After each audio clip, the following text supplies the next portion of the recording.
If you're interested in aviation, then there are over 200 museums in the country dedicated to it.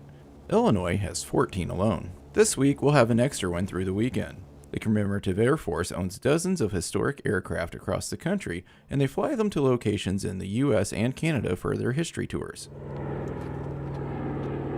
Charlie Rodriguez is a retired SIU aviation professor, and now he's a colonel with the CAF. He enjoys flying these historic aircraft around the country and educating people on their history and importance during active duty. In the past, we've literally have had thousands of people to come out and visit Fifi and her sister Diamond Lil, the B-24.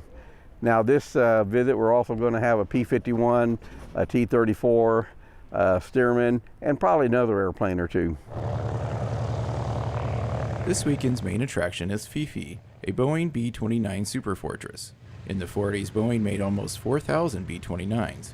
Fifi is one of 2 still operational B-29s left in the world. And it's really fabulous. The technology that this airplane has is pretty sophisticated, not only for its day, but even by today's standards.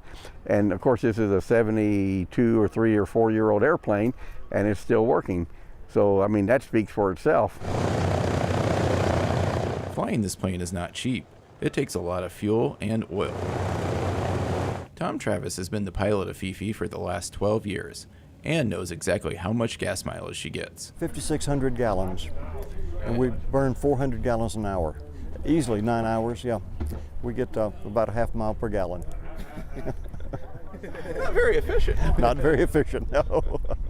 Travis also says it's his favorite airplane to fly, and it does handle like a 70-year-old warplane. It's extremely heavy on the controls by comparison. The modern jets are very light, just fingertip control. This is heavy, you've got to fly. If you're not a pilot with the CAF, don't worry. Rodriguez says you'll also have the chance to fly in it over Southern Illinois. This is an opportunity of a lifetime. You just can't go fly around in a B-29, and they give very good rides. They're pretty long rides, and you can get up and walk around after you're airborne, and you can undo the seat belts. So I do encourage people who want to come out and take a ride. Rodriguez says everyone that does take this flight is never disappointed. Everyone who comes out of these rides are very happy, the big grin on their face. You won't be alone up there in the plane. It takes quite the crew to fly Fifi. Travis says there's a lot to do during the flight. Well, we have, of course, the pilot and co-pilot, but the engineer is a major player in this airplane. And we have 2 scanners in the back, and the third guy runs the APU, or Auxiliary Power Unit. So we have 3 in the front, 3 in the back. There's a minimum crew. Even though this is a flying history museum, the members of the CAF also learn some lessons on the road. We're all still learning history. We have veterans come out and tell us things almost every stop that we didn't know about this airplane and this type airplane.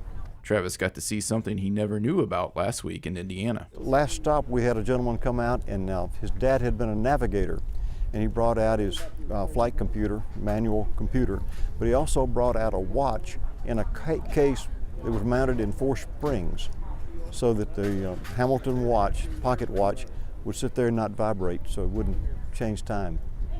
I didn't know they had those.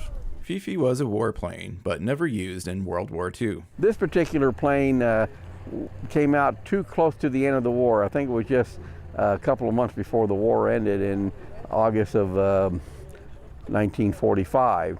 So it didn't see action, but it was, of course, used for various military operations. Becoming a museum wasn't the original plan the Air Force had for Fifi. It was going to ultimately become a target airplane. Fortunately, it didn't serve that purpose, and it's with us still today.